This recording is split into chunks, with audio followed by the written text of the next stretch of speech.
Good morning, welcome.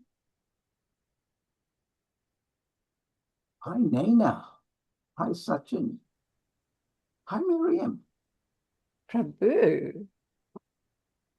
I'm so pleased to see Kim. you all here. So we are really represented from across the world, not just South Africa, but Dubai, Australia, India. Kim, you are from Texas. So this is really, really, really great. Thank you so much. Today's summit is not just another online event.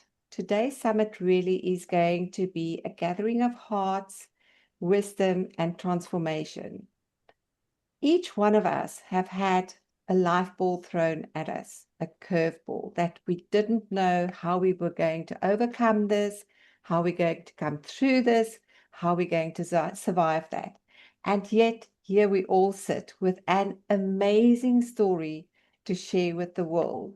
And I want to thank you for being willing to share your story. And for those of you watching that don't know me, my name is Grobbelaar.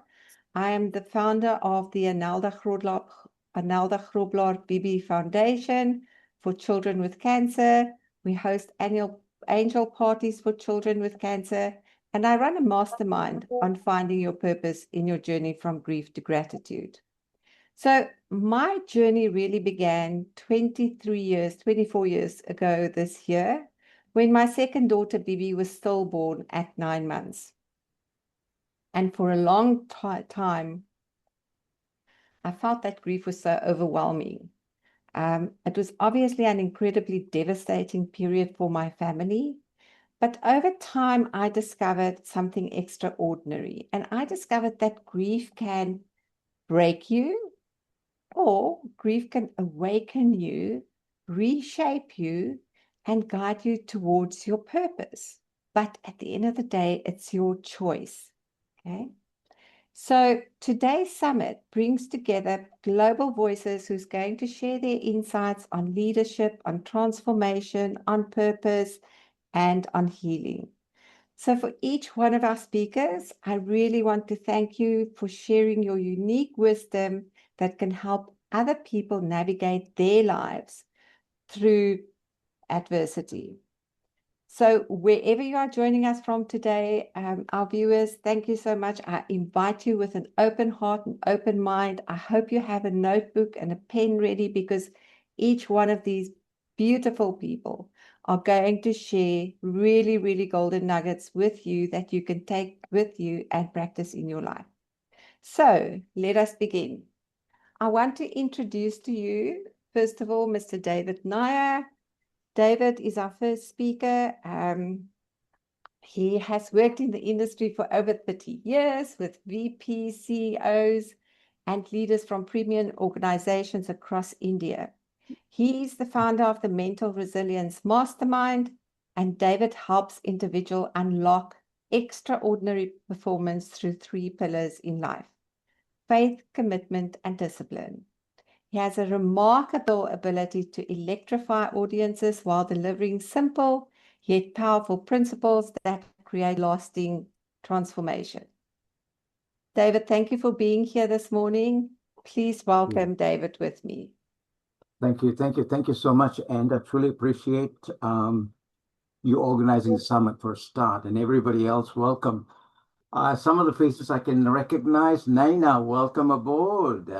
Savita, welcome aboard. Kim, welcome aboard. Miriam, Sachin, Pamela, Prabhu, Laurie, who's my support here, working through the background. Thank you, thank you. Now, let me just kickstart this. Grief, in a lot of cases, many people think it's loud. It's got to be loud. No. In a lot of cases, grief, sometimes in cases like that, comes as a quiet, quiet pain. And it applies in all sectors of our life. I'm deep diving because there's quite a lot I want to cover. It sits in the background of our lives. And many of us meander through it. Some can cope with it. Others are still struggling with it. It shows up. Where does it really show up? It shows up in the feelings we overlook. It shows up in us not being good enough. It shows up in you disappointing somebody and you feel it. It shows up in areas where you really don't even know you exist. And that's a double Dutch here. So many people think I have to grieve and I only grieve when I lose somebody. No, this is a journey goes through the whole sector of our life. And unless we have the resilience to work through that, grief is going to be a huge challenge and can cause a lot of concerns and issues. The flip side, people think gratitude comes from success. But in my experience, after 3 decades of working with people, gratitude comes, and it's not born from success. Instead, it's born from perspective, the 6 inches between our 2 ears.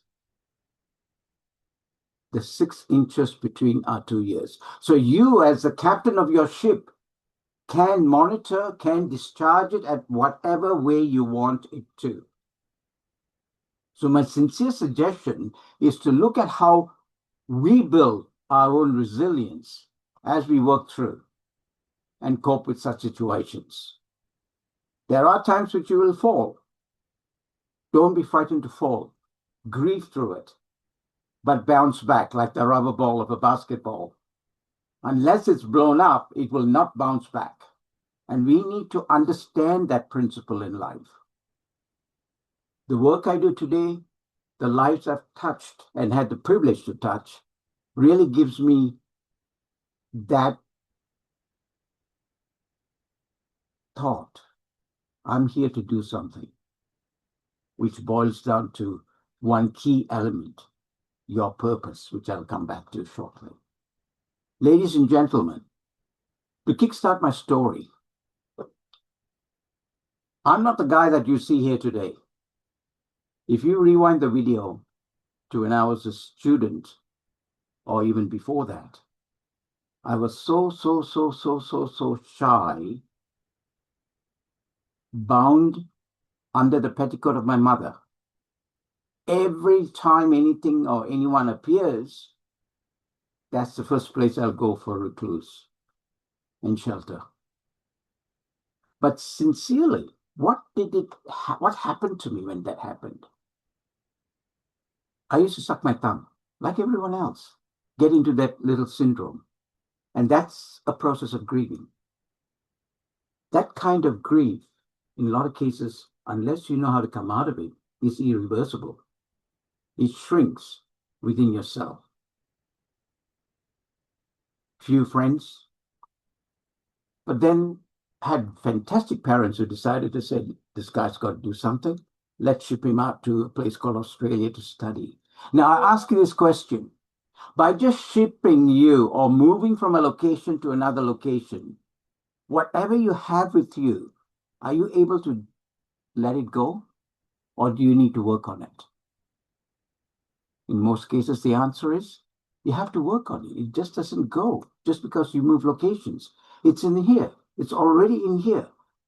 Our neuroplasticity has been impregnated with it. Therefore, unless we fix this, nothing happens. Therefore, the model that we need to do that is a very simple model, which I've been practicing with a lot of people. It's a 4-step change model. Just 4 steps. Step number 1.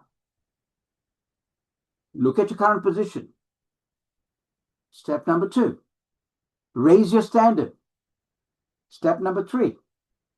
Unlearn and relearn, which is one of the key things that Mariam talks a lot about. We have to let go of our ego and look at how we can raise that learning capacity. And last but not least, just follow Nike. Just go do it. Now, when we are in that state, we create the shift. And when we create the shift, the rubber ball bounces back. Therefore, we move away from grief into gratitude. See, we are the masters of our own destiny. And most of us don't realize that. We seem to be pointing our finger at every Tom, Dick, and Harry out there.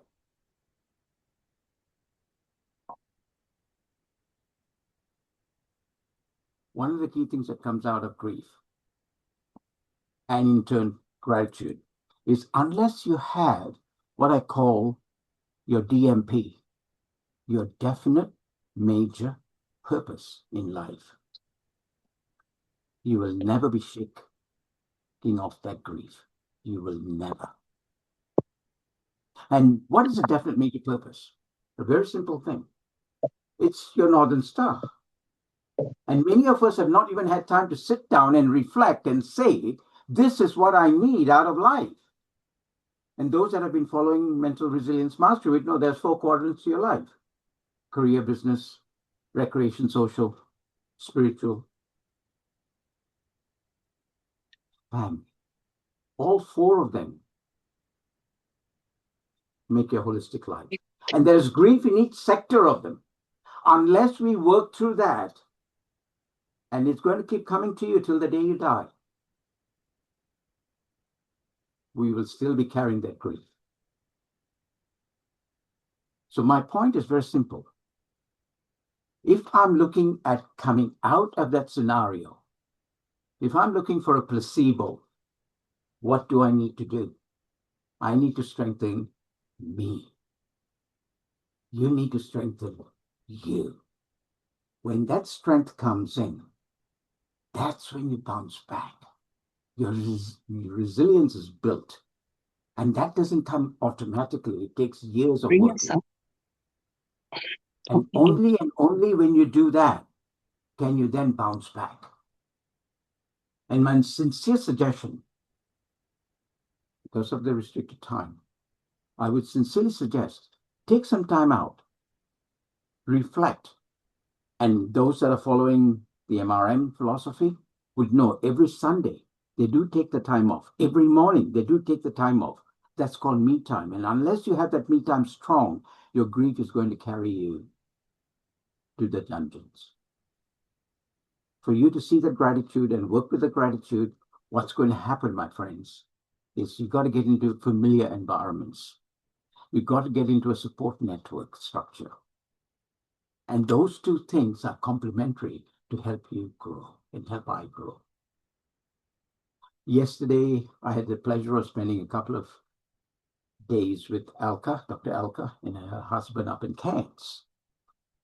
And I wanted to buy a gift. So I walked to a little shopping center. And this is how the universe works. Mariam, it's bullseye here. In walks in a lady with a T-shirt, I am, and all of the things, affirmations written all around her. And I asked her the question, what do you do? And she said, I'm here for the summit. And these are guys who are already top echelon speakers who are still in the basics. And this is what I keep saying to people. Do not shed away the basics. She is walking, talking her philosophy of what strengthens her. I ask you that question. How many of you are in that 24/7? This morning, as I left Cairns to land into Brisbane, suddenly a thought comes to me as I come down the clouds. And our life is the same, guys. As you come through the clouds, it's going to be misty. And the only way you can defog that is to fly through it. And for you to fly through the cloud, I got a little screen on it, and I will be actually releasing this video. That little cloud that you go through and see earth in the bottom is clarity. That's where your purpose comes in.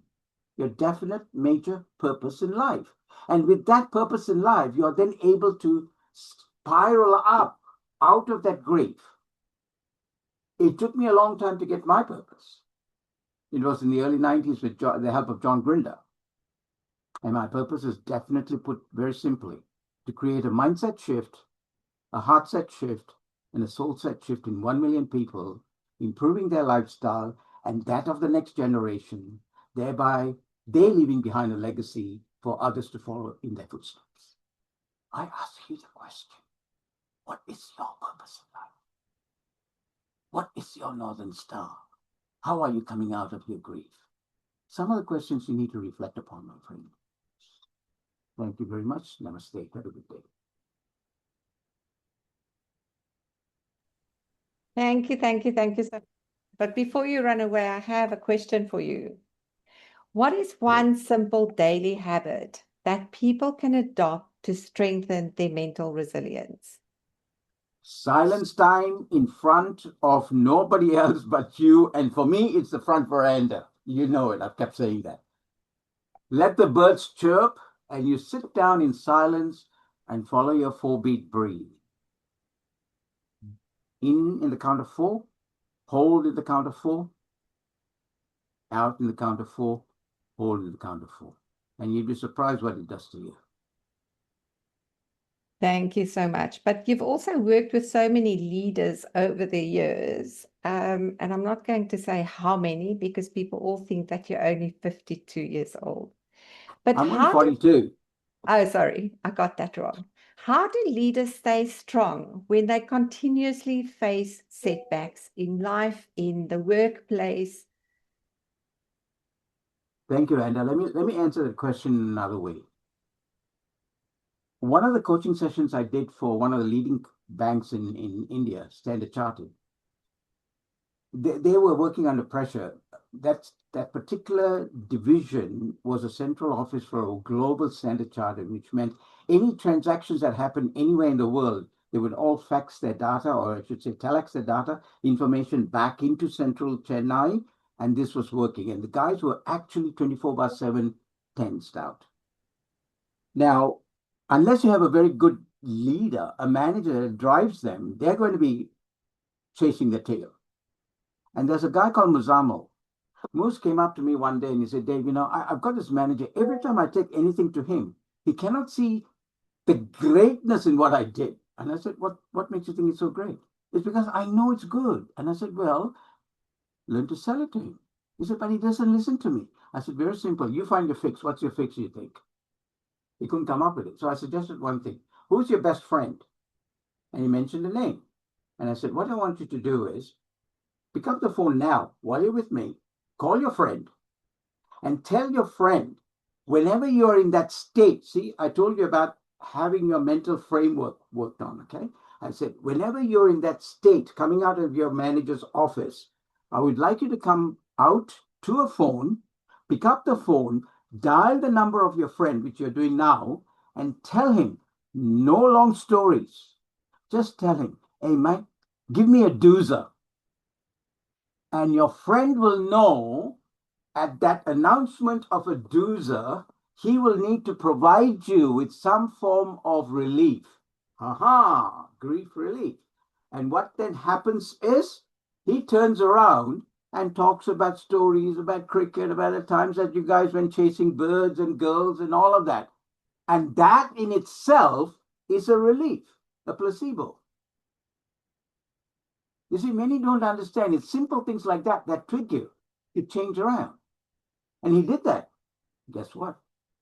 8 months downstream, he was already for, I think, 12 to 14 years working with the bank. 8 months downstream from then, he was one of the sought-after leaders there, and they pushed him off to Muscat to head the operation of Standard Chartered in Muscat. As simple as that.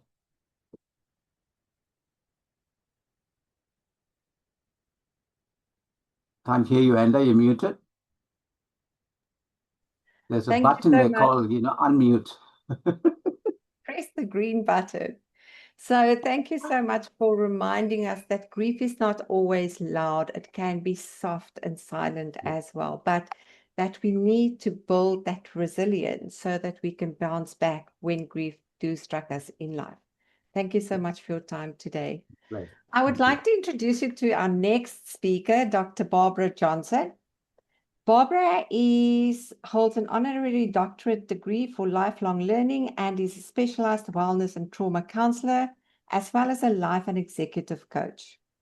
She's the creator of the Happiness System, which includes the Wellness Assessment Questionnaire and an 8 Dimensions of Life model. Through her work, she helps individuals reconnect with their true selves and discover authentic happiness through purpose, meaning, and fulfillment.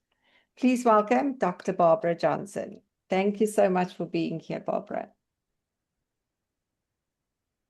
You need to unmute as well. Thank you. I'm running a workshop on this, mute and unmute. Right. So I am Dr. Barbara Johnson, and I live in Johannesburg, South Africa. And I'm Wow. very privileged to say that I do have an honorary doctorate for the purpose of lifelong learning. I am about to turn 72, and my whole life has been dedicated to the unveiling of what it is within ourselves that we don't know about ourselves. The exploration, the discovery, the place of true self. As the Bible says, know thyself, true self. So, from a perspective of knowing true self, who are we across what I am calling the 8 dimensions of life, the 10 stepping stones of self reflection, the awakening of self through deep down beautiful, beautiful reflection. David, I so resonated with what you had to say. Yes, I call my morning ritual the yacht method. Yacht standing for yellow velvet, armchair, hot tea, first thing in the morning. And that's my me time. So, yes, we have to set ourselves up to win. We have to set ourselves up to achieve. We have to set ourselves up way bigger than the emotions or the experience of the environment would have pull us down. It's our work. That's our job.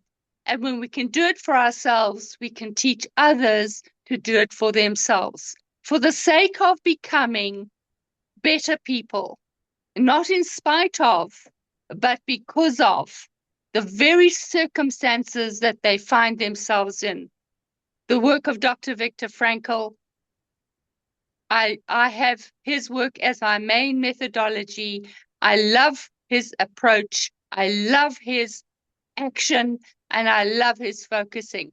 So yes, I have a doctorate in long life learning, but by the same token, I know where the best tools, the ones that have been passed down to us, the gems. And these are the gems that we need to pass on. Thank you.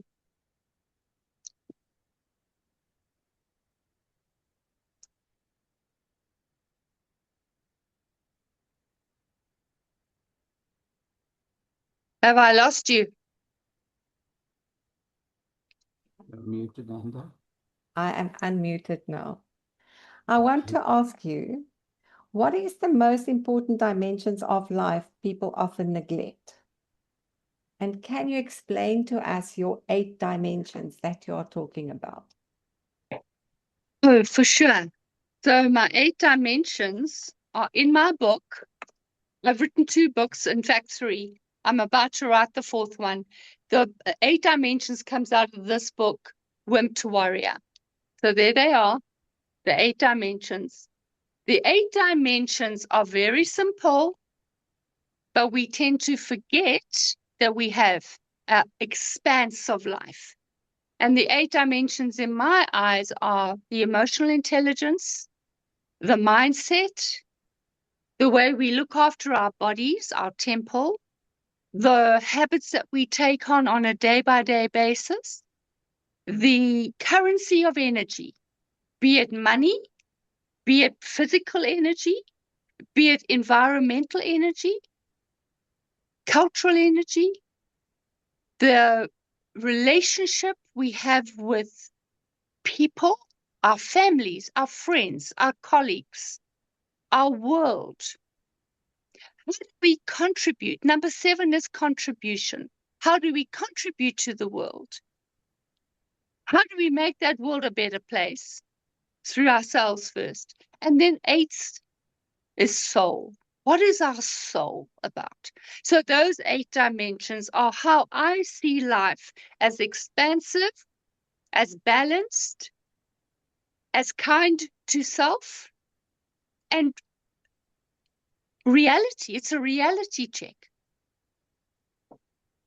To answer your question about and which one is neglected the most, I would say to you communication in relationships. And I would say to you, possibly the appreciation of soul, that we are souls in the energy of the whole universe, the past, the present, and the future. Frankl calls it the eternal storehouse. What impact will I have? What will I contribute into that eternal storehouse? Energy that I release on a day-by-day basis into that storehouse that has an impact on humanity. So those two areas in particular. Thank you so much. You started off by saying that your work centers around helping people to find out what it is that they don't know about themselves.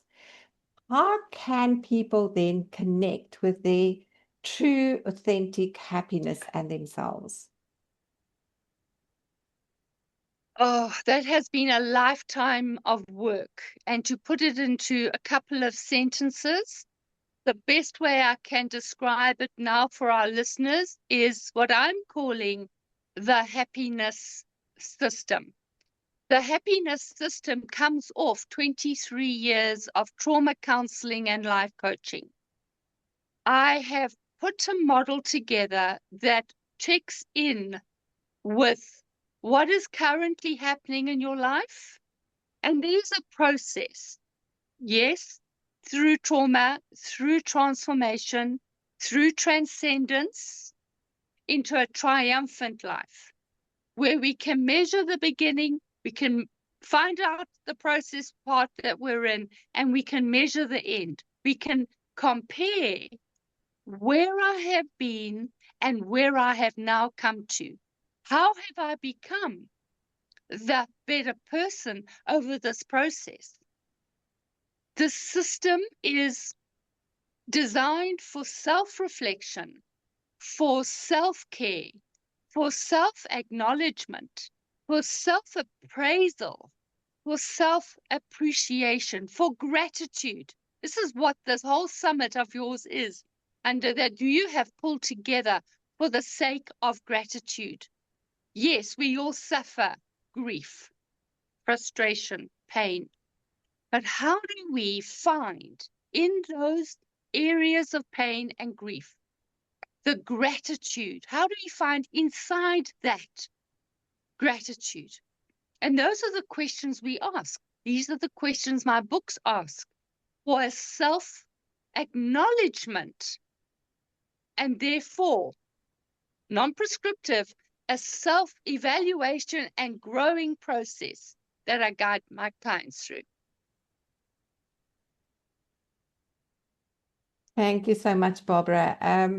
Yes, gratitude. It's like David said, it's your perspective. It's a choice that you make every single day. You know, when Bibi was stillborn and I was sitting on this couch one day and I realized at about 4 o'clock, still in my pajamas, no showering, I was spiraling down this rabbit hole of depression very, very quickly. And if I didn't get up right now and do something immediately, I was not going to get out of that.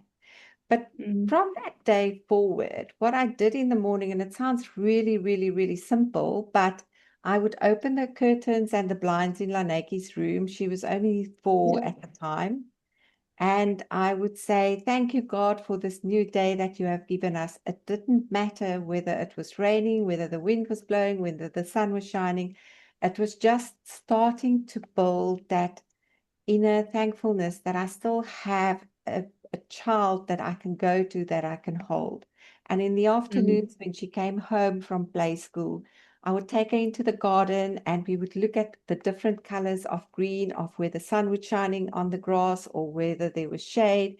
And we had these rose trees and we'd look at how the rose buds develop every single day, how they grew bigger until eventually they opened up and there was this amazement on her face that suddenly we had this tiny little green bulb with nothing in, and it turned into this beautiful pink or white or red or orange roses.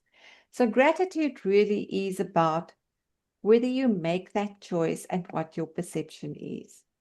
Thank you so much for sharing that with us. Next speaker, Kim, all the way from Texas. Kim has an amazing story to share with us. So let me just introduce her very briefly.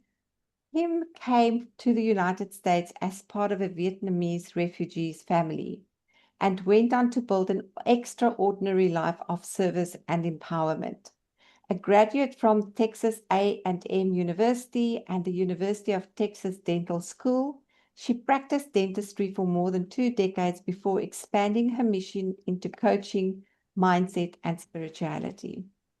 Today, she empowers people across the world to cultivate healthy smiles, strong minds, and resilient spirits. Her mission is to help people rediscover the diamond within themselves and shine brightly in the world.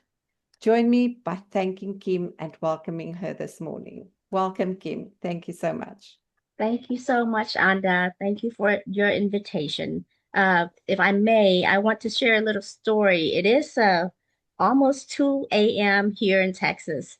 And so before this webinar, I told myself I need to go take a nap, at 9 o'clock. And I went to bed and I could not nap because I was just so excited to be here. So thank you. I just want to share that. Um, and thank you for the introduction. Yes, I came from a very humble beginning, but now I am happy to say that I am a fierce, sparkling soul, that I am the captain of the ship of this vehicle, of this body, that I am navigating through life. Um, in in conjunction with grief and gratitude, there's just a lot of loss that I've experienced in my life from early on childhood. Just 5 years old, my father was taken away to prison because it was a divided country. And then we made it, I had 3 or 4 discourses with Mr. David a few years back. So if you are interested, they're in the YouTube archives with Mr. David of my whole ordeal of braving the oceans and trying to find a better life. Then to move on, when I made the journey, my parents made the journey to go find a better life as boat people. My maternal grandfather, who raised me without my father and my mother in their home, pleaded to my mom, said, "You can go, but please leave Kim here. I'll take her. I'll take care of her." And my mom's like, "I cannot leave my only child back." So back in we came to the United States in 1982. My grandfather passed away in 1984. And that was really the first time I really experienced loss. And I didn't know what grief was. So I was young. I didn't know what grief was, but it's just that emptiness inside. And to move on, my parents had my little brother in 1982 when we came to the US soil as well. And at a tender age of 15, he was short 1 month of his 16th birthday. He was taken away from us.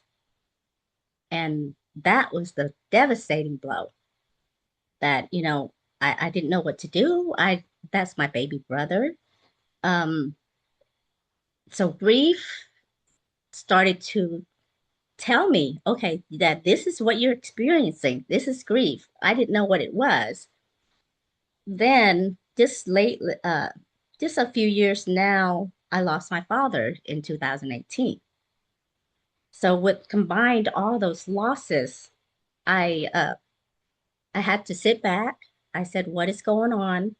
I held on to all that shame, like Mr. David said, the shame, the jealousy, the blame, the anger, all that was a cloud, a really dark cloud that was just covering my true self, my true soul, bright light.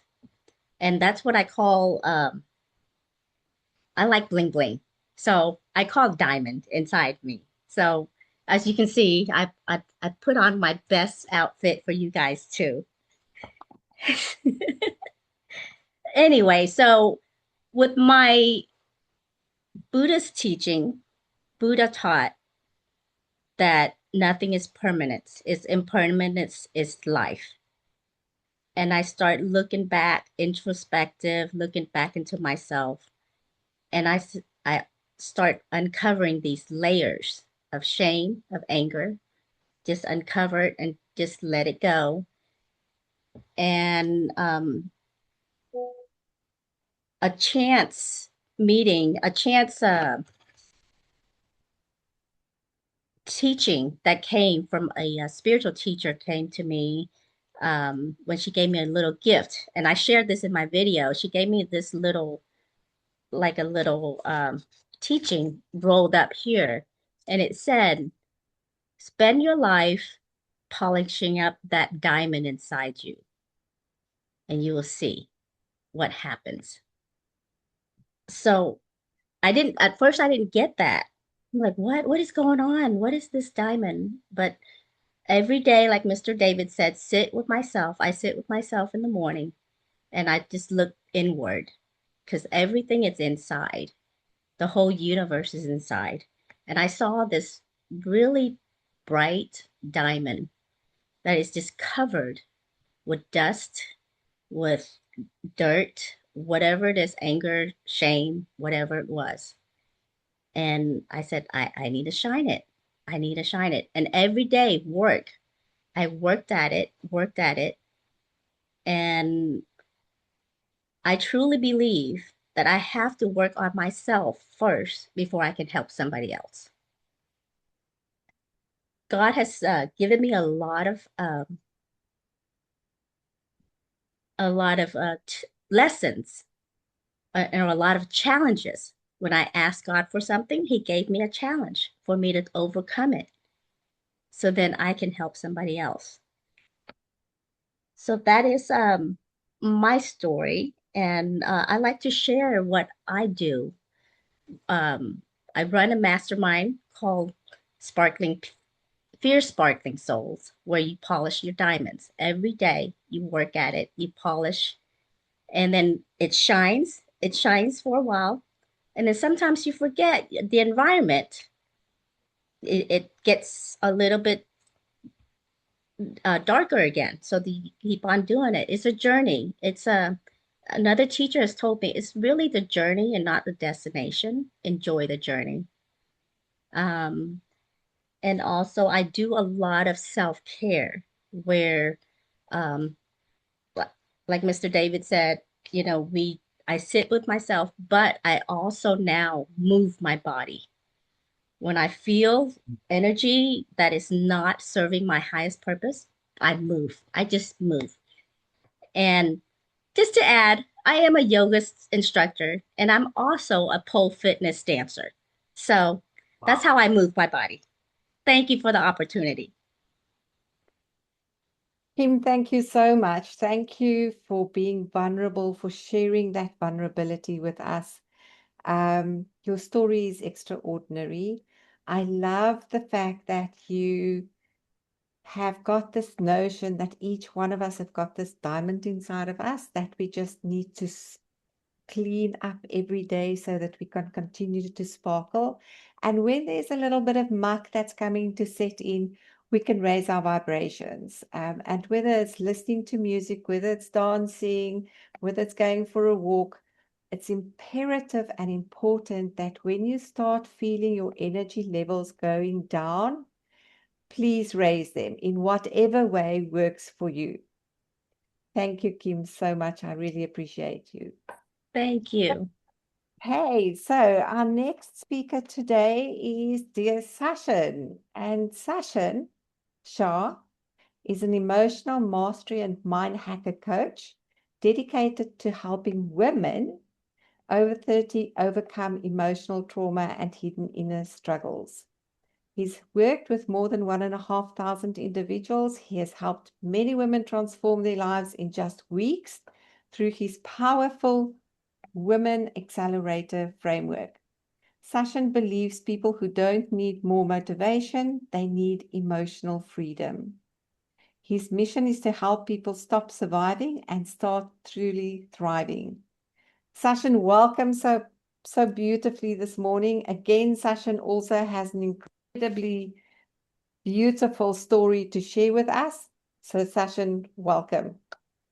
Thank you so much, and for this opportunity. Good morning, everyone. First of all, I want to express my deepest gratitude to David and Dayo for giving me this opportunity and standing here today. So, been being surrounded with this inspiring people around here. So that's really fantastic. So my name is Sachin Shah. I am an emotional mastery and mind hacker coach. So my mission is very close to my heart, like helping women break free from emotional traumas, anxieties, and the invisible burden they carried for years. So, but this mission didn't start with like a success. It was really very much painful observation and deep desire to make a difference in my life. So I was born in a very like a simple family. My parents worked really hard, and I've seen them struggle during lots like his career. Watching his face challenges taught me like very powerful, and that life is not always going to be easy, but the way we respond and it defines who we become. So growing up, I realized something like I always started believing that life is not going to be easy. It's going to be tough for me. So I'm coming from a background where I didn't had a formal education. I really had struggled a lot to study. So I always believed and always been told that I cannot be able to do something great in my life. I have to struggle. I have to do only a labor work and all that. So I started my journey like that, and I was very upset with my life that I wanted to do, and I wanted to contribute to the society, make a difference. So I didn't had any platform to do this. I always thought about motivation and becoming a motivational speaker and all that. And my journey was becoming a coach is a completely different path where I got an opportunity to become a coach and making a difference. And my coach, I becoming a coach because there was a deep reason behind that, because I seen my mother going through lots of challenges in her life. Since 5 years I have seen her depression, like completely lost her consciousness. I was taking care of her and see the pain that she cannot able to express her emotions. So I've just decided to be on this part to help women to overcome that emotional stress, that childhood trauma they are going through it. So understanding that closely from my mother, I took this path that I want to help no matter what will happen, no matter how many rejection I will face, no matter how much struggle I have to do it. When I came on this path to help and make a difference in world. So when I started, I had a really a very much I can say belief that I always believe that I'm not a good enough person to make a difference in life. So that may hold me a lot the time to move ahead, to go and speak and make a difference in the society. So it had made me lots of struggle to. So once I realized that this is my internal belief, which I'm believing, and I'm talking to myself that why I think like I'm not good enough. What is the problem with me? So once I overcome this belief, today I become unstoppable. I just keep doing my work. I just keep putting myself out there. I just wanted to make a difference. And since like within few years, I started looking that the my work has started impacting the transformation I created in a woman's life. It's really incredible. And whenever I feel like I have transformed and whenever I get blessing from my clients, I always say thanks to my mother. Because of you, I am on this path, and you gave me a mission to life to create an impact in the society, in the world today. So this is what I really grateful for my mother, who has really supporting me. Even she is not here, but I always say she is always with me to supporting me to become a person and keep making a difference in the society today. So this is what my journey was all about, like becoming a coach, author. Even I had written two books, which is one is as a co-author as a Bridge the Gap and a Grail 2. So with Enda and David was there in that book. So it was really exciting and amazing journey for me to be here. So I'm very much thankful for you everyone for giving me this opportunity, and I'm very happy to be here. Thank you. Thank you so much, Sachin. Incredible what an impact a mother can have on a child's life. And yet there are so many mothers who plays an absent role in their children's lives. Sachin, I think your mother has been the greatest inspiration, the best thing that ever could have happened to you. And because of her, you are what you are today. And because of her, you are helping women regaining their self-confidence and getting back their own voice. Thank you so much for sharing that with us today. But I have a question for you. What do you believe emotional freedom is more important than motivation? Because I have been in this journey of motivation, but motivation doesn't last more than 40 to 74 hours. So whenever you get motivated, you get excited, oh, I'm going to do this. But after 2, 3 days, your motivation goes down and you again feel that same pain. Even I seen the same thing in women also, that they get motivated, they get getting inspired, but they don't look into the inside healing part, that what is exactly the heal needs to be done.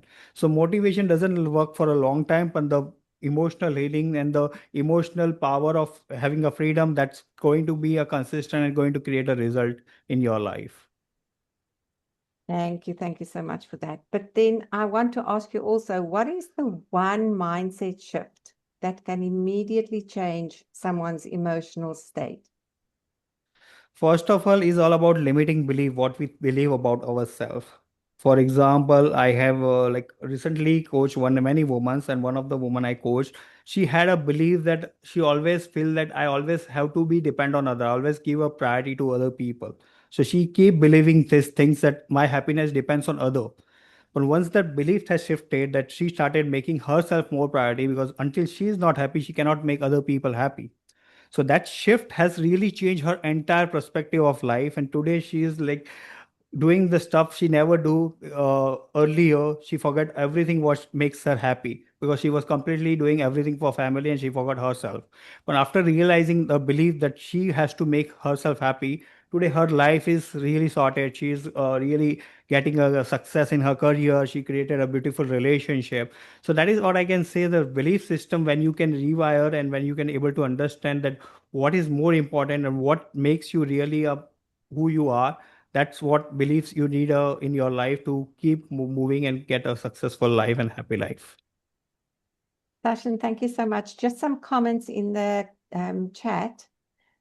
You are such an inspiration, Sachin, using your pain for purpose and gratitude, from Dr. Madelaine Gomes. Nair says, keep on doing what you're doing, Sachin. Lovely to see a young man promoting the cause of women. We honor your mother, who was the driver in your life. And Prabhu says, Sachin, great sharing.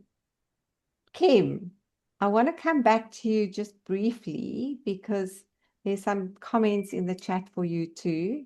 From Pam, Kim, a profound life story. Thank you for sharing your narrative of spending your life polishing that diamond inside of you, with gratitude. And then Dr. Madelaine Gomes said, beautiful story, Kim. I love your light and energy. Sabita said, Kim, you are such an extraordinary diamond. Keep shining. Thank you for sharing your story with us. I resonate with a lot of it in your journey from grief to gratitude.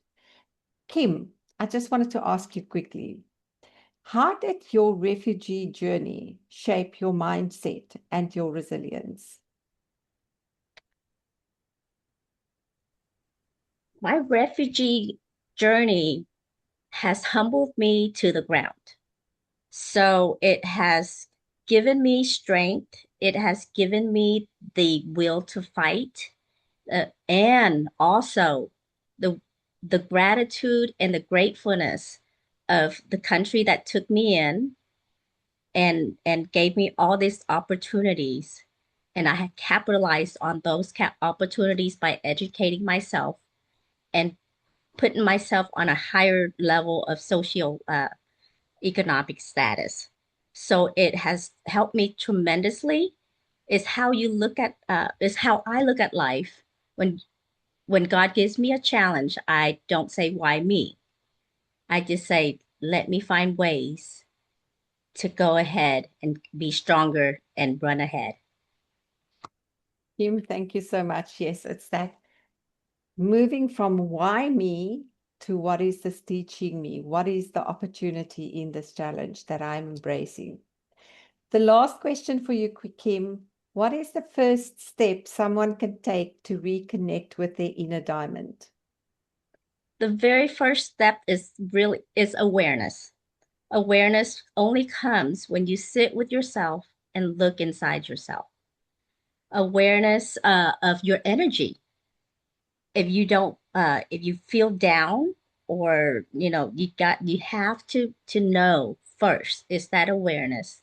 Then you start using tools, and I do help people, help others with tools that will work, because the tools that I use might not work for another person.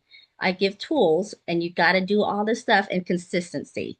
Consistency every day, because you cannot train your brain, and it's been studies show that it takes at least 21 to 30 days to retrain your brain. It takes consistency. Thank you so much, Kim. Thank you for sharing that with us and for being here today. So often we get the tools, we are exposed to the tools, and it's true what Kim is saying is that we do not consistently practice it, but we want the outcome. So guys, when you are getting tools, especially the tools that we share in Mental Resilience Mastermind and Fire to Wire in the mornings, do practice them, because they do help and they do change your life.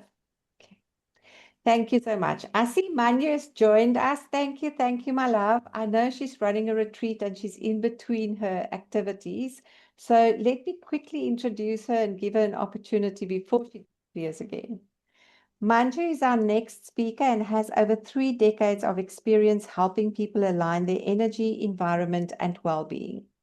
Dr. Manjoo is a Feng Shui health and energy coach whose work blends ancient wisdom with modern approaches to health and personal transformation. Through her teachings, she helps individuals create balance, vitality, and harmony in their lives. Please welcome Dr. Manjoo. Thank you. Over to you.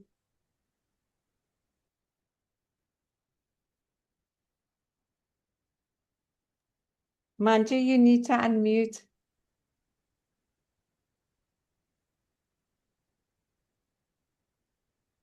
Thank you. Thank you so much. Thanks. In between, I had to come. My retreat people are here and things because I took a leave for 1 hour. Anyway, thanks a lot, Anda. My name is Dr. Manjoo, and I'm also, Anda has introduced, I'm into feng shui consultation and a healer and rebirth, retreat mentor. And my mission is to help people transform their life and their home, health, and their destiny with powerful feng shui energy. After witnessing a deep suffering in my family, that my sister who was down with blood cancer with a little baby in her arm, and I'm being an exporter, traveling all world and doing a lot of things. And she just tells me, Didi, I wanted to live life. And you can imagine my state on that. I must have knocked at all the doors, and that's how I found my master with you, and there I learned this true control. And Manjoo, that is how today is totally recovered. That Manjoo, day. Am I audible? you are breaking up a little bit. We're losing Yeah. you from time to time. Okay. Now, is it audible? Because over here I don't have the Wi-Fi today and I have a lot of issues and I've come down. Yes, yes. Am I audible now? Yes, you are. Oh, okay. After witnessing the deep suffering in my family, I decided my life to studying energy, healing, and natural wellness. So others can live with harmony, prosperity, and well-being. With my guidance through feng shui consultation, vision board, alignment, and healing retreat, many people have really aligned their energy and opened the door for health, wealth, and relation. My main cause for this, my sister's cause, has brought me to an enlightenment. Everybody has got the birthright to live their life happily. I look into it in a very deeply and have understood that And I'm working on that in a very wider spectrum. People are here today from international also come to my retreat. It's a different way of understanding life, what I could realize and what I'm giving. The energy of oneself with a good health and energy what you funnel into the infinite energy with the universe. I live in the lap of the nature where I really connect to the nature. And I feel very blessed that I'm chosen for a noble cause to this particular world in this life of mine. I'm at the age of 75, but I am no look back. I'm an author of about 6 books. Roots of Abundance, Harness Your Life with Feng Shui is my first book, which is a solo book. It's on Amazon and Flipkart. And I do a lot of work. And this is a noble cause also I do in return from my Feng Shui to my special children who are mentally challenged. I teach them dance, and there is a reform in them. There is a total transformation without any medications, and they are in a able way to earn their living or and give them their own identity. And also, I have visually challenged children orchestra. I showcase their program. And when I see them and they have a lovely, they are all graduates, they are qualified, they are working in the banks, and that is my strength. I inculcated the strength from all these people, and I have understood life in a different form, in a different way. The nature tells me what it is. The pain, the more the pain, the more opening of the doors, which I could understand. The greater the pain I could go through, I could understand there is a next opening to serve someone.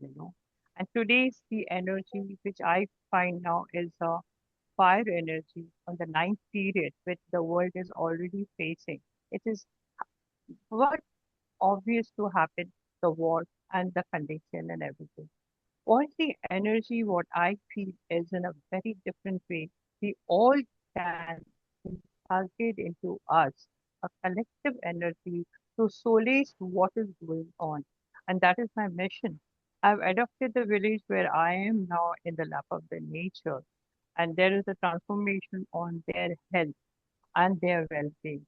There is an amazing peace I have. And this is my mission to the last breath. And I have another book, Me No Pause. That is means I'll be not retired at all in my life. I'll be doing all the good causes, and every bit of my breath will be contributed for a noble cause to help people in a different way where I have achieved. Thank you so much for giving me all this, and I'm in between my program of the retreat. They have come about a tons of people have come over here, and they are amazingly getting our information. They said this is a something very different. The retreat is, and I had mentioned that to Andrea. Thank you so much being over here with all of you. Thanks a lot. Thank you. Thank you so much, Manjoo, giving us some of your time today. But before you run away, I just want to ask you quickly, how does the energy of our environment influences our well-being? Environment is a true nature which gives you the opening of every energy in your self. People are ignoring themselves. When you are with the nature, you can just see one particular seed can give you ample of fruits with a tree, and that is the abundance what you get. It's a truth which I understand. So abundance is not away from me. Okay. And then the blue sky, the abundance, the early morning ritual with my son, which I inculcate the energy into me, and I'm vibrantly having that energy. People ask me, from where do you get? No tablets, no medicine. But yes, the energy really, if you are aligned with your awareness, with your gratitude, you will definitely get these energies from the universe. Thank you, Manjoo. Kim says, Manjoo, you are a bright light who reminds us to shine our own light as our birthright. Thank you so much. Last question to you. So much. What is one simple feng shui principle that can improve emotional balance immediately? Love, unconditional love. You don't have to make any judgmental in that. You just have to flow the love, which comes from your heart. It has to go to every inch and thing. That gives you the dopamine mind, that gives you the fulfillment, and that engulfs you into the nature of a beautiful space where you can live with all the alignment of your body, your soul, and your mind. Thank you. Thank you so much, Manjoo. Yes, love is probably one of the highest emotions, the most sacred emotions that we can ever experience, not just for ourselves, not just for our families, but for all people that we come into contact with. Sabita says, Dear Manjoo, you are quite an inspiration. So wonderful hearing of your services to mankind. May God give you continued opportunities, phenomenal energy, and strength to take forward your journey with passion and purpose. Thank you, Manjoo, for the work that you do. So much. Prabhu says Thank you you are a so great healer, and we know and we can see it in the special needs children that you work with, and in each one of our lives who works with you. Thank you so much. Thank you so much. Okay, Thanks a lot. great. We move on to our next speaker, and this is none other than Dr. Reverend Madelaine Gomes. Madelaine stands at the intersection of spirituality, science, and leadership. Dr. Maddie Gomes is a doctor of metaphysical science, ordained minister, pranic healer, and executive leadership advisor. Her work brings ancient spiritual wisdom with energy quantum science. Through her theocentric trauma healing approach, she helps individuals overcome anxiety, trauma, and self-sabotage by reconnecting the body, mind, and soul. She is also the founder of the I Am Possible movement, empowering people worldwide to transform their pain into purpose. Please welcome Dr. Maddie Gomes. Thank you, Maddie. Thank you so much. Atna Manas Namaste to everybody. And good morning, good afternoon, good evening, wherever you are. It's wonderful to be here. I want to thank you for this opportunity and to share the room with such amazing people, soul-minded people. I don't know where to start. The journey that we walk is not easy, but when we connect the dots back, it always serves us. It serves our purpose. It releases the parts of us that doesn't serve our future. And that is how I found I overcame trauma. I lost my brother, and 2 years later, I lost my husband. And I sat at the table that night in despair. And I said, God, who am I? I don't know who I am. I was a director of a top 10 company that I started developing unemployed people into winning workforces. And I knew deep in my soul I was not the director. It was just a job title. And I knew that there's something deeper in me that needs to be awakened that could not be awakened in my old life because it didn't fit the mindset of the people around me. And there was also nobody to guide me on that, but I instinctively knew that because I knew that since a child. And I believe when I asked that question, God opened a celestial door in my life and show me my blueprint. But I had to walk it. I had to let go of the pieces in me that were no longer needed, that were not serving me, like childhood trauma that I never looked at and never dealt with, that formed part of my personality up to then. The overperformance, the wanting to please everybody, the not filling my own cup, looking after everybody else and try and make them happy. When there was nobody ever looking after me or being there for me when I went through trauma and drama. And I had to look to the inner, I would say, bottom of me and release whatever was shown divinely to me. And then 10 years later, my business got targeted by a crime syndicate. And I fought them for 2 years. I got nowhere. And I had to close my business and move away from my home in total for the safety of my son and I. And that was devastating because I went from hero to zero. From managing a huge company, I was already Dr. Metaphysics and Pranic Healing, and I used that in my business. That's why it became so successful. And then moving away, not knowing what my future holds, not knowing where I'm going, into safety with my son and myself, from a 500 square meter home to a 100 square meter cottage in Cape Town, not knowing anyone. And I had no energy to start my life again at that stage. I was tired. I fought the fight on my own because it became too dangerous for people to be with me. And I couldn't see any positives at that moment. So one night in my despair, I decided I'm going to end it all. And at that moment, I had a divine voice. And the voice said, "Follow me, and I will show you the way." And I first argued with it, and I thought, where were you when I went through all of this? Where were you when I needed somebody? But anyway, we had a divine conversation, and I decided I had nothing to lose. Let me just do my instructions. And unbeknown to me that night, my life started to change. For 2 years, I was divinely guided to heal myself, to go through the chakra system, to heal each energy center and reprogram it in total to become the future self and not repeat the past into the future. How to overcome grief, loss, disappointments, and so on.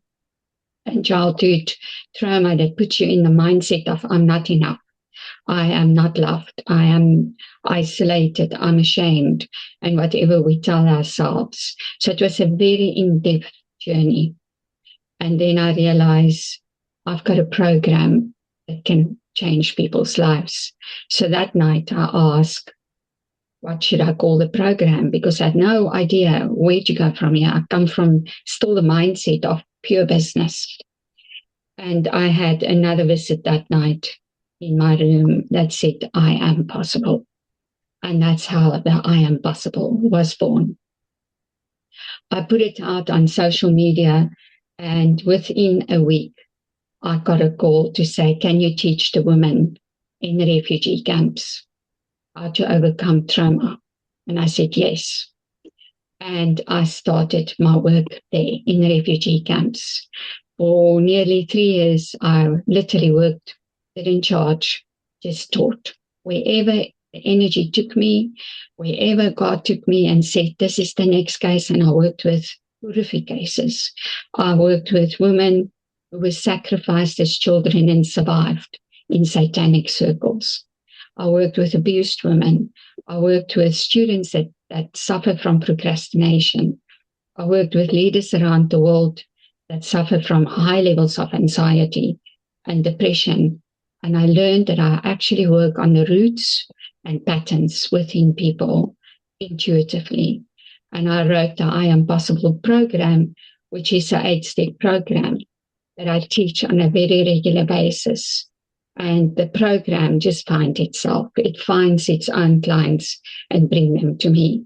It's higher dimensional, moving from 3D through 4D, which is the awakening, into 5D, which is the I am possible, the higher consciousness, the being in your own purpose, greatness, awareness, and in God's blueprint of who He made you to be in this lifetime. And that's my story.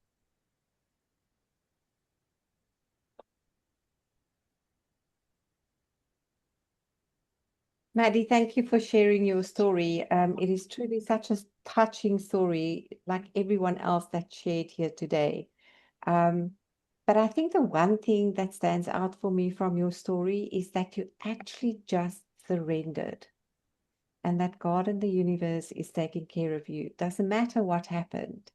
Doesn't matter what you had and what you lost. You are being taken care of. So thank you so much for sharing that story. For you too, I have a question. How does quantum thinking change the way that we approach healing? Oh, it changed hugely. You go from looking at healing, you're always broken. When people speak about healing, healing conquer our brokenness. When you look at your quantum thinking and your quantum field, you want to program it with empowerment of who you become.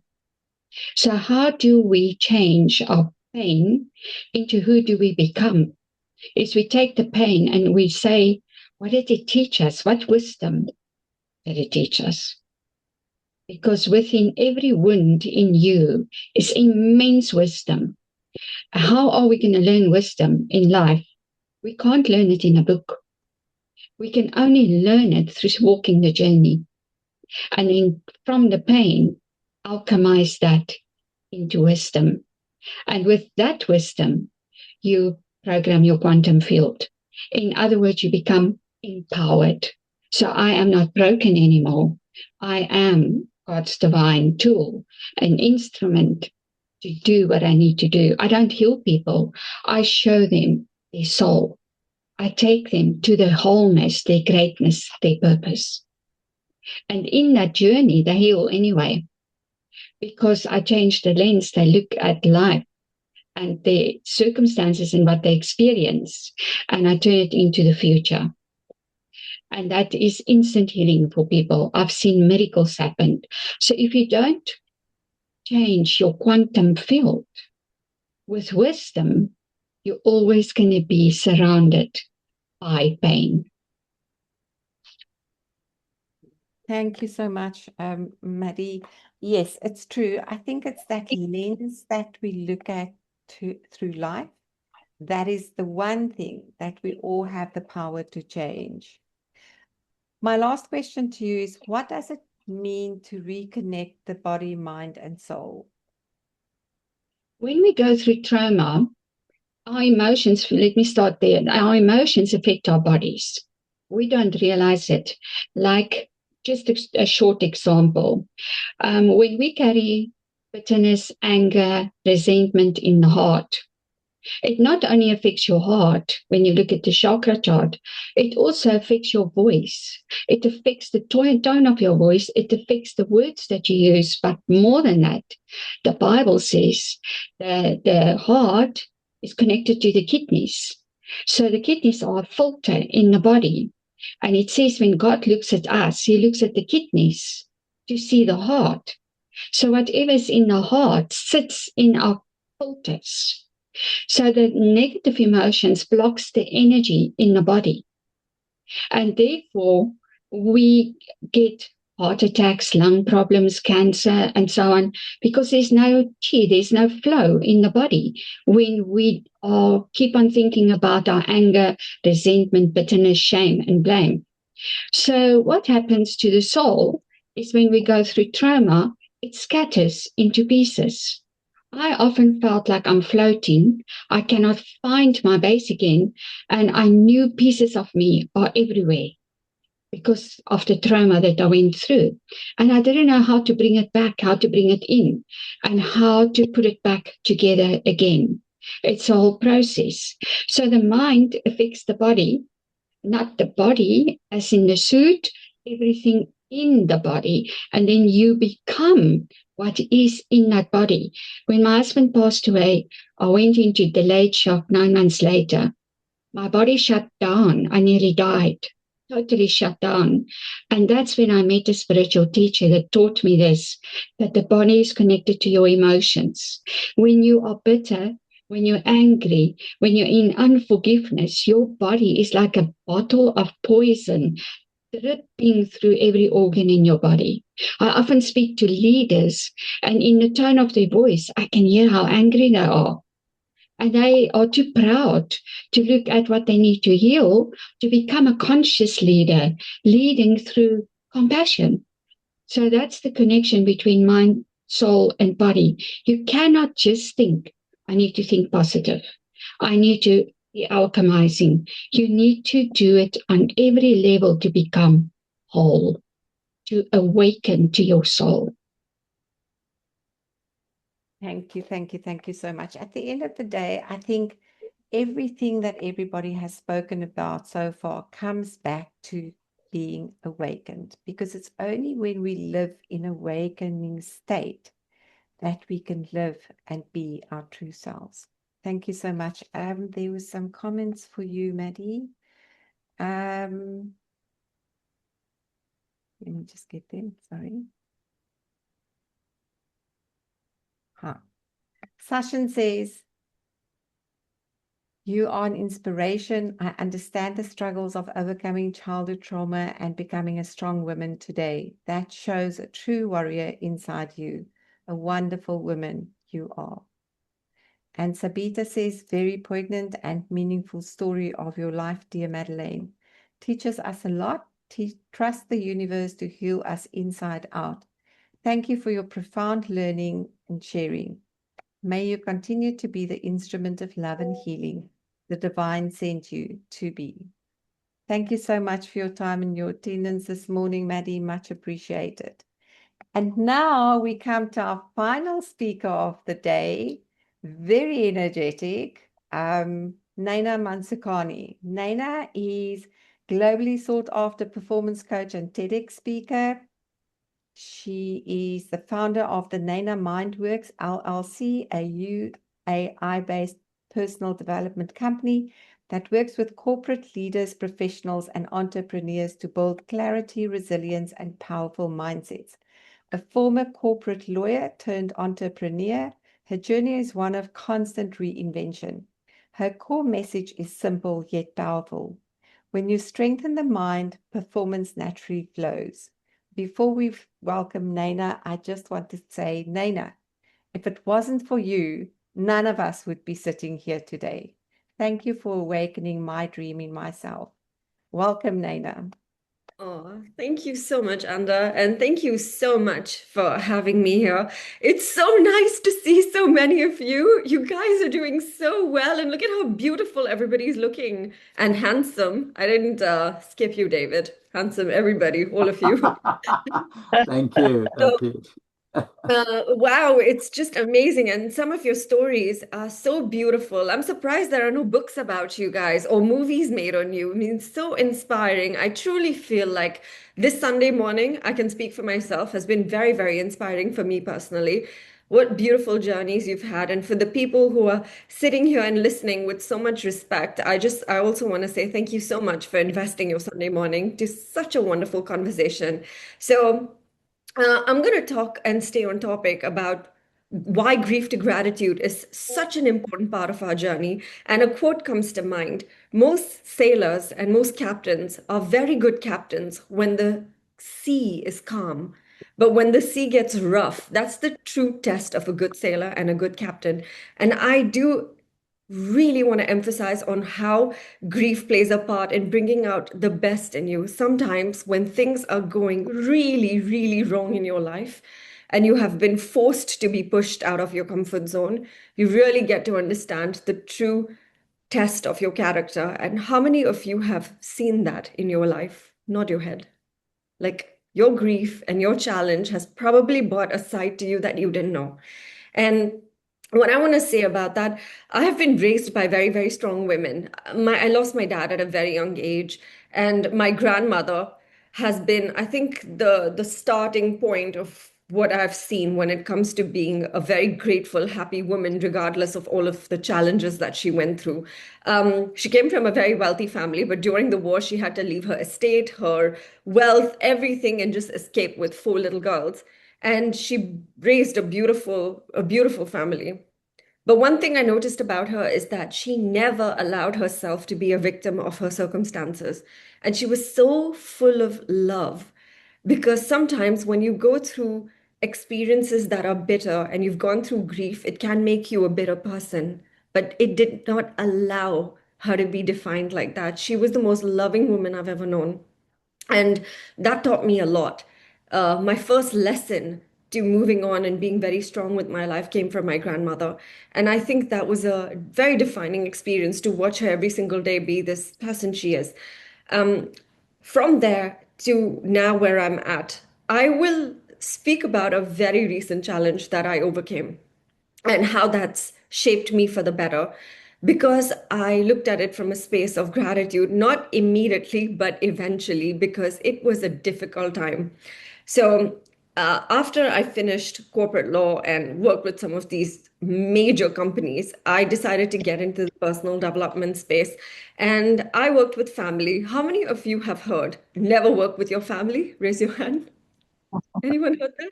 Yeah, there is a reason why people say this. I lived the example in the company that I was working in. Some of you may know I was the highest salesperson there, and I was bringing in a lot of revenue to the company. And I genuinely loved my clients, absolutely loved them. I'm friends with them to this day. However, when I decided that a lot of my values were not aligning with the values of the people that I was working, I made the decision to quit many years later. And that was not well received because when you are family, you can't just quit. You can't make those decisions that you want to follow your own path and your own course. Somebody is going to get upset. I did recognize somebody may get upset, but I think it was too upset. Some of the reactions I never imagined that I would ever receive. So, a lot of you are coaches here. You may know what the wheel of life activity is, where you have your relationship, your career, all of your important areas of your life. I felt that in one moment, every important area of my life was crashing. Boom, boom, boom, explosion. Fallout with my family because I left the company. It was like it shattered. And my family was one of my strongest values, is one of my strongest values, but imagine having that shattered. My career, I did feel like I was starting from scratch. I I was in a long-term relationship and that broke off all at the same time. I do feel that about 3 years ago, I went through the darkest moments of my life because it was a very isolating time. There was no one to pick up the phone and speak to other than my mother. And I do believe that she helped me in many ways come out of this. Now, I got a message from somebody that I had worked with for a very, very long time, my mentor, that I thought was, I do feel like that one male figure that I thought he would be like, like a big brother. And I got a message saying, take a F dash hike. And I looked at that message for a long time because now it was getting abusive. And I thought to myself that fine, I will take a hike. I will take it right to the top of the mountain. And that day I decided to stop crying and stop feeling bad. And then I started pulling pieces of myself together and built my company and built it to a point where I started getting corporate deals. A lot of my clients started coming back and working with me.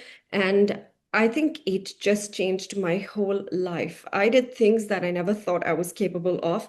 And I kept a huge distance from a lot of those family members, which I never imagined I would ever do. It taught me that sometimes the people that can hurt you the most could be people within your own family. And that can be a very bitter, shocking truth to experience. I'm only sharing the story with you because if you can understand the level of resilience that you have to uphold your values, it could sometimes require you moving away from your family, but that will give you a massive amount of growth, a huge amount of growth, which it did for me. So I started working with the CISI, which is a huge corporate giant, 52,000 members. Every security, any company that's dealing with any kind of security is a member of the CISI, all of the banks, everyone you can imagine. And I've started coaching the Sovereign Group, which is, again, a massive company. However, my most prized course that I love and adore is called the Super Seller. And the reason I'm talking about that is because I learned that no matter how great your family is, or how good your husband is, or how great your life is right now, you must learn the skill to make money. You must make your own legacy. You must endorse your own brand, and you must build a legacy that you can leave behind for your children. I believe that because I went through it. I saw what happened to my grandmother. I saw what recently happened to me. Doesn't matter how good everyone is to you right now, learn the skill to make that money. So in Super Seller, we basically teach people how to build your own brand, your own brand with your brochures and your offer documents and your manuals and workbooks, design it through and through, learn your social media strategy, and learn how to get good with sales. Now, a lot of the coaches that I've seen, they're either very good with, they have a lot of talent, a lot of love to give. However, either there's something lacking in their product or it's lacking in the way they are doing the sales. And I do believe that this course, the Super Seller, solves that problem. It will refine your product, it will help you with sales. And I feel that that course was my defining moment, because my clients have now made over $60,000, one client, from doing one sales deal for a corporate company. I've had clients that have never sold that are making $2,000, $3,000 in their first workshop. And I do believe a coach is not as good as the things they say they're doing. A coach is as good as the results their clients are getting. And that's what I feel about my clients. I get so proud when I see them doing well, because no one can take this away from you. Somebody can take away their brand, they can take away their course, but no one can take your own skill away from you. And that's what my grief taught me. One practical exercise that I'm going to give you, because I don't want to give you airy-fairy motivation. You probably forget about me in the next one day. So let me tell you something about your own mind. Our brain has a RAS system, which is a filtering system. So the next time you walk to a bowl of fruit, I want you to focus on that one fruit that you want, apple. There may be so many other fruit in that same bowl, but your mind is going to basically distort all of that other information, and it's going to go and find the apple. If I asked you what else was in that bowl of fruit, you probably wouldn't recollect, because you were focused on getting that apple. How many of you can get what I'm talking about? Head nod. Do you know what I'm saying? Yeah. So you're only going to focus on that. And that goes to show you that your brain, while it's capable of taking millions of pieces of information, it's going to focus on exactly what you believe and what you want. And when you believe that everything works out for my best and I'm a grateful human being, your brain just gets wired for abundance. You start noticing opportunities in your life, and your brain is basically filtering out all of the scarcity. However, most people are doing the opposite. You're thinking about everything that's going wrong. I had a retreat in Dubai recently.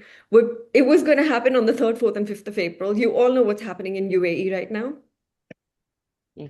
Yeah. So we had to postpone my retreat. People had paid thousands and thousands of dollars to fly in. People from the US, Nigeria, we had people from South Africa, Egypt, everyone coming in.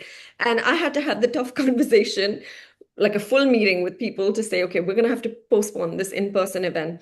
I do believe there is also a lot of good in this. I started thinking that I'm sure there is something, God is trying to teach me some lesson. Like, I decided to have a retreat and, there were fireworks in the sky.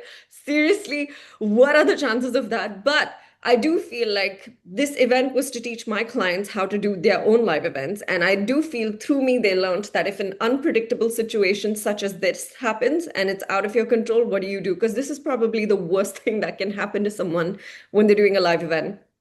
So I do feel like we start to wire our brain in a way where we start looking for opportunities and things in our lives, and you will find them. In every crisis, there is an opportunity, every one of them. With what's happening in the UAE right now, one could say, oh, poor you, look at what's happening. But I'm thinking, okay, the real estate prices are going down. This is an opportunity for people that could not afford to buy real estate before. You can buy it now. People who were very late in the game of stocks. That's what I'm saying. You have to start looking at what was good about what happened, even though it's very difficult. And that's just one technique that I'm going to give you. And I don't know if any one of you here is spiritual or religious. I would say the other thing that I do to have this mindset of abundance is I pray. And my entire prayer is like a conversation of gratitude. Thank you, God, for this. Thank you, God, for my hands and legs and the ability for me to go to the gym, and like so many gifts that we have completely taken for granted. And then you only realize, oh, how lucky I was when it gets taken away from you. I do not take anything for granted. If any client is calling me, Naina, can you come and speak in this event? I will go to all of them as much as my time will permit me to, because I feel so grateful to be able to add value, to be able to speak and to put my words together. These are not gifts that a lot of people have. So that's what I would like to say. And I want to thank each and every one of you. And Anda, what a lovely initiative. I wish you so much luck and success to everybody. And I hope that my conversation, if it's made even like a tiny bit of difference, I would consider this Sunday morning a success for me. So thank you so much for allowing me to speak. Thank you.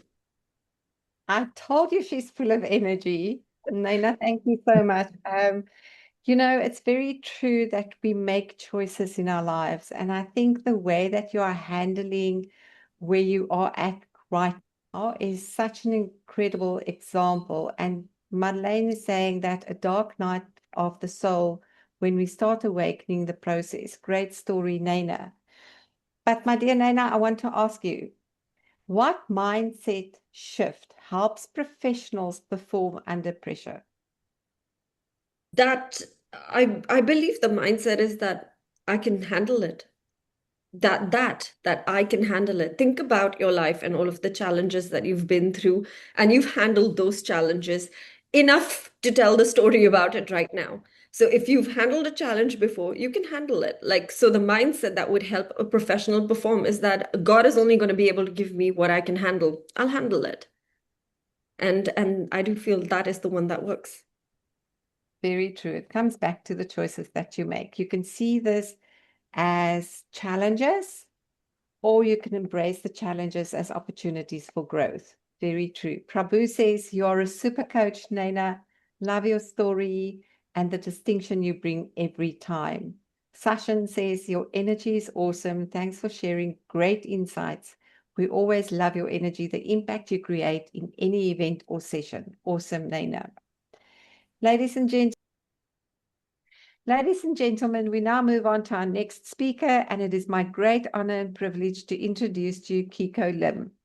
Keiok is a motivational speaker, a blogger, and a digital creator who inspires women to embrace confidence, purpose, and personal growth.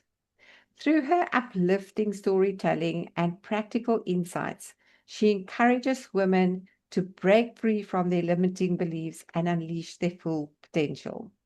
Her voice continues to inspire a growing community of women seeking transformation, meaning, and empowerment. Welcome, Keiok. Over to you. Thank you, Anda, for these opportunities. I'm so grateful. Today, gratitude is something I practice every single day. After a huge loss in my life, it felt as if a tsunami had swept everything away. Like the devastating earthquake and tsunami in Japan in March 2011. Imagine standing there and suddenly the house that you held, your life, your memories, and your sense of safety is gone. In moments like that, your mind and heart feel completely shaken. You feel exhausted, unable to sleep, and unsure where to turn. In those moments, I began to understand the true meaning of gratitude. Gratitude is not about big achievements. Sometimes it is simply about the basics. Having a roof over your head, a warm meal, a glass of clean water, or someone offering you food when you are hungry. Practicing gratitude changed the way I live and the way I support others. It reminded me that even in the hardest moments, the smallest acts of care, food, water, rest, kindness, can help us begin rebuilding our lives. My mother was a natural born leader. Even though we lived in poverty, she lived by a very important principle: equal give and take. Because of this, both her siblings and my father's siblings respected her deeply and often looked up to her. She had a big heart and a natural ability to care for people. When her own mother began her journey with Alzheimer's, my mom cared for her with great patience and love. She also cared for her godmother after she suffered a fall. She bathed them, fed them, helped them dress, and tried her best to make them feel comfortable and dignified. From my mother, I learned kindness, compassion, and the importance of offering a helping hand when people need support. Then, one day, everything changed. When I received the news that my mother had said her final goodbye, it felt like an earthquake shaking the ground beneath my feet. This happened during the Corona period, when travel was extremely difficult. I suddenly had to arrange a COVID test, find a last-minute flight to Singapore, and prepare myself to travel in shock. In that difficult moment, my ex-husband helped me.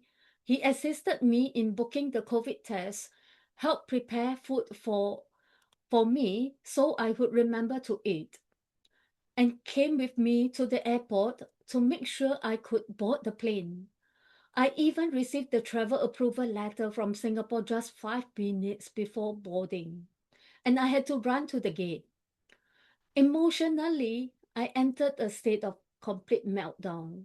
I felt lost and overwhelmed. It was as if the earthquake had shattered the ground I was standing on, and everything in my life had collapsed. I did not know where to begin picking up the pieces. After that moment, my mental state was deeply affected. I needed time to begin healing. I spent a lot of time walking in nature, watching birds and ducks swimming in the water. Nature became a quiet place where I could slowly reconnect with myself. Everything felt unfamiliar, and I truly did not know where to begin rebuilding my life. During my mother's funeral, I had to stay in quarantine for 2 weeks in the hotel. It was a very quiet and reflective time. While I was there, I decided to sign up for a course with Andy Harrington. I felt that instead allowing grief to completely consume me, I needed to start rebuilding myself. After quarantine, I continued taking small steps forward. I enrolled in a basic pilot course with Aerovation in Singapore, something that represented the dream that a new direction in my life. When I returned to the Netherlands, I also began writing my book, From Housewife to Pilot, The Beginning. Since then, I have continued focusing on self-development. One of the most important practices that helped me heal was starting my day with a gratitude prayer. Every morning, before doing anything else, I take a moment to express gratitude.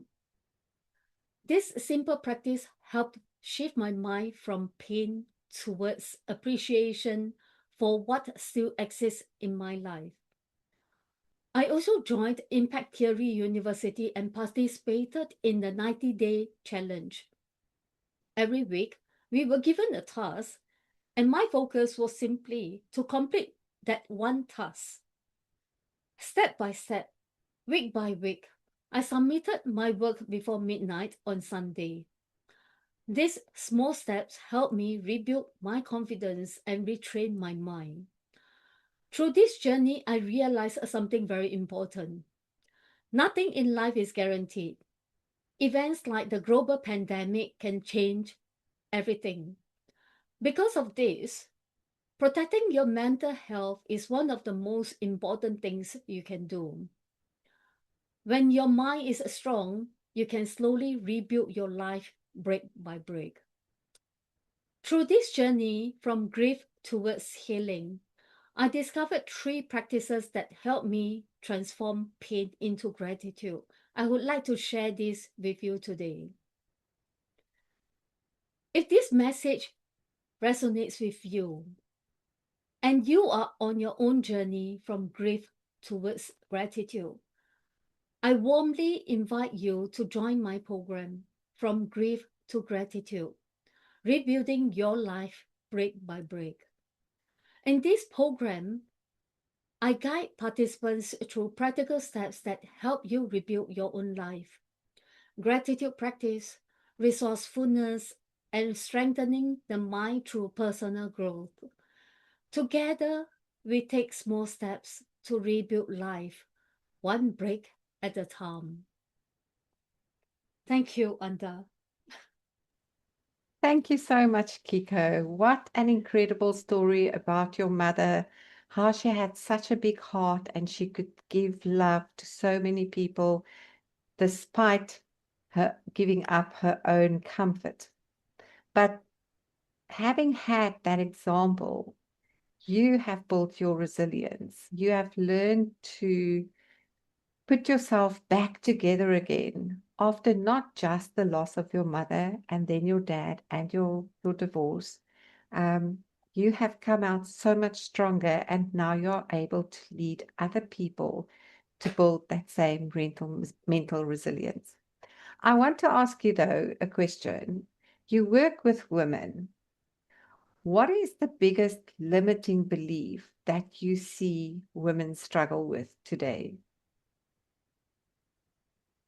Many women, they just felt that they are not good enough. Mhm. And also the overwhelming of everyday tasks in the family, the cleaning, the everyday chores, and working, they has to work, and all these, a lot of us never know or never understand that we have the ability to do a lot of things. It's just that through self-discovery, you're able to understand a lot of things. And you're able to understand that there's no rush. You can just take your time, one step at a time, to change your mindset, to change your habit. It took me, since I stepped into self-development journey in 2021, it took me some years to be able to step out. To the first thing I remember, start a podcast. And I get to invite you on my podcast and That's the true. rest of the speakers. And I was really in love in doing podcasting because I really inspired to share the message to the audience. Because I think many people will learn a lot of things through all the different people's encounter and their stories. Because at first I thought my loss is huge. After listening to a couple of guest speakers that came on my podcast for interview,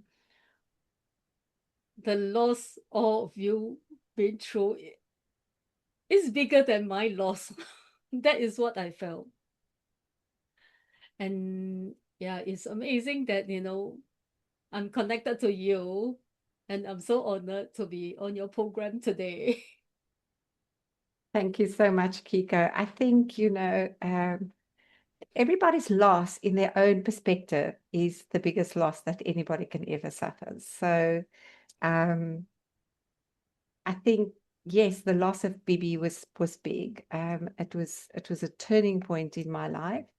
But Yeah. the loss of your mom, the loss of your dad. I also lost my dad and I lost my brother almost 2 years ago. Every time we lose something, because of that first time, we are able to bounce back so much quicker because we have built on our mental resilience.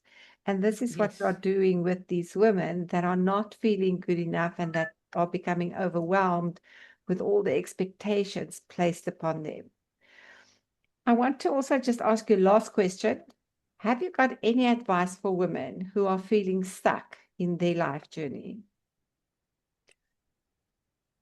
What you can do is, out there are a lot of courses free that you can take, sign up for them, and get to connect with other people.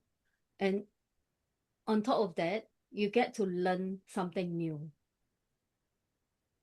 That is something that you are able to be able to move on towards your future with ease. Thank you, Kiko. One of our other speakers today, Kim, has referred to having this diamond that might have a little bit of muck on it inside of you.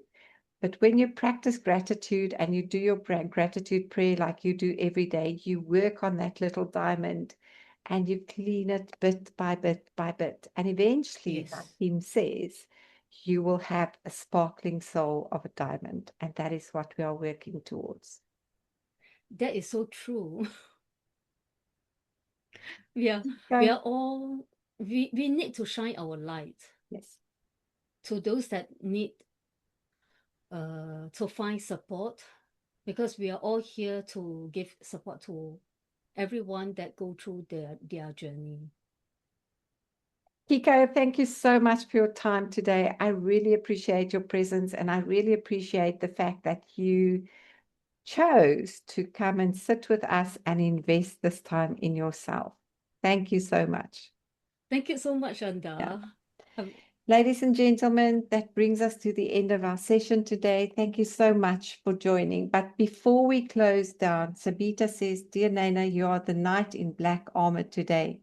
Thank you from the bottom of my heart." May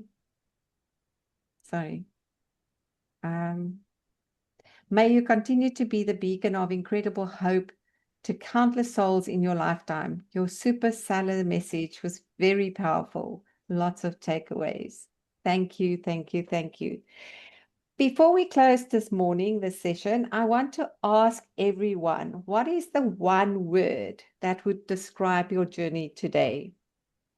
You can just call it out, unmute yourselves so that I can hear your voices.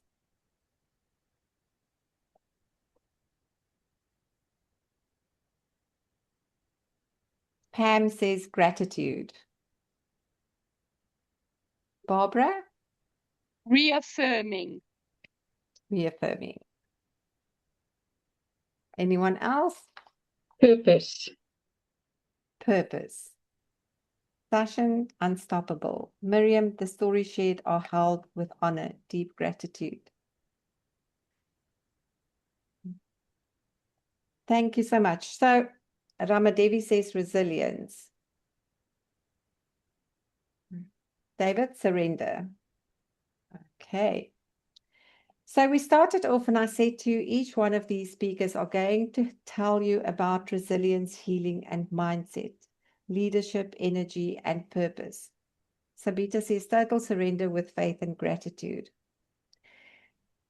Thank you so much, Sabita. And through all these perspectives that were shared here today, one message stands out for me in clarity. Our greatest struggles, I will do, Sabita.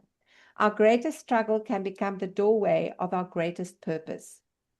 Many years ago, when I lost Bibi, I never imagined that such a painful moment would one day help bring people from around the world together. And here we are today. But life has a mysterious way of turning pain into purpose. Today's Bibi's legacy lives on through this movement and through each one of you. If you are carrying grief today, please remember this. You are not broken. You are becoming. Thank you to our incredible speakers. Thank you to our global audience. And thank you for being part of this journey of the Grief to Gratitude Summit. Before we finish, I just need to read David's message. Let me just find. Sabita says, "Dear David, my coach and inspiration, I just wanted to pause for a moment and thank you from my heart for bringing me into this training program. It has been far more than a course for me. It has been a gentle awakening. Your guidance has helped me look within, reflect more deeply, and begin to rediscover what it means to live with greater awareness, joy, and balance. That is a rare gift to receive from someone. I am truly grateful that you opened this door for me and trusted that I was ready for the journey. Your encouragement and the way you hold space for people to grow is something I deeply value and respect. Thank you for being a guide in this process and for helping me take meaningful steps toward living a happier, more conscious life. I appreciate it more than words can ever fully express. Thank you, Sabita. Thank you, Sabita. I appreciate your kind words. Ladies and gentlemen, I want to just say two things. When Naina started speaking, I said, because of her, we are sitting here today. She was the first coach that I have worked with, and she awakened this baby dream in me. Okay. And then from Naina, I went and I joined David. And I've been working with David for the last 3 years, and my life has changed exponentially in ways that I could never, ever imagine. So I want to say a heartfelt thank you to both Naina and David and Laurie in the background, because Laurie is always there for us to fall back onto. And anytime something doesn't work, we just all go, Laurie, please help. To Manjoo, thank you for introducing me to the principles of Feng Shui. That too has dramatically changed my life. Now, in closing, I want to leave you with a poem today.